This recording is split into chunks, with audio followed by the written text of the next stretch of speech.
Hey everyone, welcome back to the channel.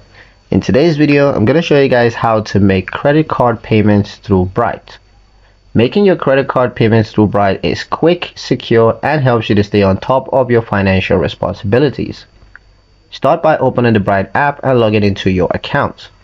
From the dashboard, go to the credit section or tap on your linked credit card. You're going to see your current balance, due dates, and minimum payment amount. Tap Make a Payment. Now, choose your payment amount, either the minimum, full balance, or a custom amount. Next, select the bank account or funding source that you want to use for the payments.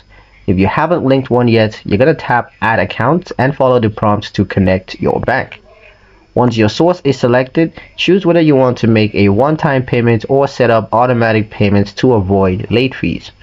To confirm the payment details and then tap Submit Payments, you're going to receive a confirmation screen and a receipt in your inbox. To review your payment history, go back to the card overview and tap Payment History. Consistently paying on time improves your credit score and keeps your finances healthy. If you found this video useful, don't forget to like, share, and subscribe for more Bright tutorials. Thank you guys for watching, and I'll see you in the next one.